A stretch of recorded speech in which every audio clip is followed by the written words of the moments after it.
Pregnant सास।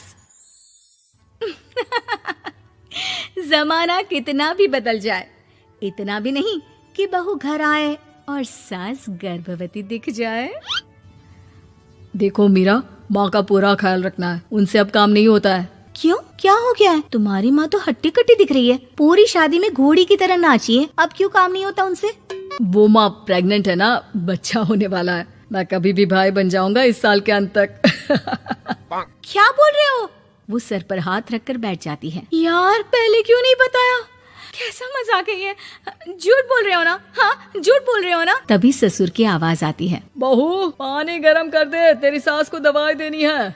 समय पर दवाई ना दी तो परेशानी हो जाएगी। और हाँ, जरा काजू पीस कर दूध में मिलाकर ले आना। तेरी सास खुद से तो अपनी संभाल करेगी नहीं। हे भगवान, ये मैं क्या सुन रही हूँ? ये ससुर जी को क्या हो गया है? मैं क्या सोच कर आई थी? हाय रे, मैं तो किसी को मुंह भी नहीं दिखा पाऊंगी। अब ये रोना धोना बाद में करना, पहले गर्म पानी कर दो, माँ को दवाई देनी होगी।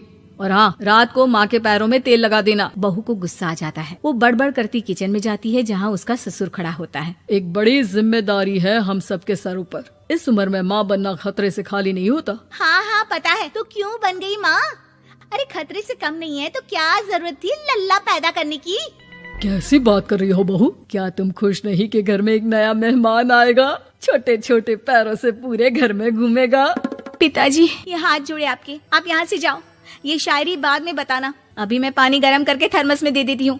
सारा दिन पिलाते रहो गरम पानी। और हाँ, ये बच्ची की बात बार बार मुझसे कोई नहीं करेगा। बहू का पारा अब चढ़ा ही रहता था। वो काम तो सारा करती, लेकिन किलस किलस कर। मीरा सारे काम से फुर्सत पाकर बैठी होती है कि माँ का फोन आ जाता है। बेटा, बहुत बड़ी जिम्मेदारी है तेरे सर पर, अच्छे से निभाना।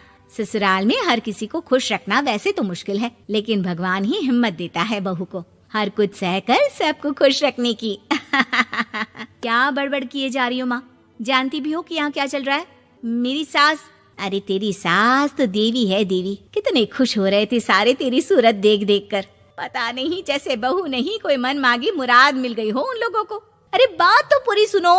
मन मांगी बुरा तो पूरी हुई है। अरे मेरी सास को बच्चा होने वाला है, प्रेग्नेंट है वो। क्या बकवास कर रही है मीरा? ये बात किसी को कहना मत। मुझे तो बता दिया, लेकिन अब अपनी जबान सिल ले। कहाँ है तेरी सास? बात तो करा मेरी। पूछू जरा, पोता पोती खिलाने की उम्र में खुद का बच्चा खिलाने का शौक कहाँ से आ गया?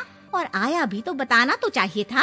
अब क्या नाक कटाने के लिए हम लोगों से रिश्ता जोड़ा है?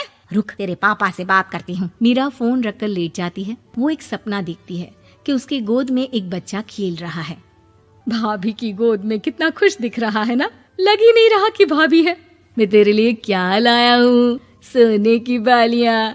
तेरी शादी में तो मैं बुढ़ा हो जाऊंगा ना। अरे कैसी बात कर रहा है बेटा, इसकी जिम्मेदारी तो तू ही लेगा। हम लोगों का तो कोई भरोसा नहीं, कब ऊपर वाला उठा ले। बहू को सास को देख देख कर गुस्सा आ रहा था। तभी वहाँ पड़ोसन आ जाती है। अरे बहू, तुझसे तो पूछने से भी डर लगता है कि कब खुशखबरी सुना रही है। अब तो अपनी 1 महीने की ननद की ही जिम्मेदारी संभाल ले, बहुत है। अपने जेवर भी रख देना और पैसे भी जमा करना शुरू कर दे। वो बात आगे बढ़ाती उससे पहले ही बहू जोर से चिल्लाकर उठ जाती है। नहीं नहीं नहीं नहीं, मैं अपने जेवर किसी को नहीं दूंगी। अरे कौन ले रहा है तुम्हारे जेवर? तुम औरतें भी ना सपने में भी जेवर ही संभालती रहती हो। मैंने जो सपना देखा है ना, सुनोगे तो होश उड़ जाएंगे। अच्छा, तुम अपना सपना बाद में बताना, पहले मेरा सुनो। कल मैंने इतना अच्छा सपना देखा, इतना अच्छा सपना देखा कि अगर वो पूरा हो जाता है ना तो मैं तुम्हारे लिए रानी हार बनवा दूंगा। बहू अब सारे गम भूलकर पति का सपना सुनने में लग जाती है। अरे क्या सपना था, बताइए ना।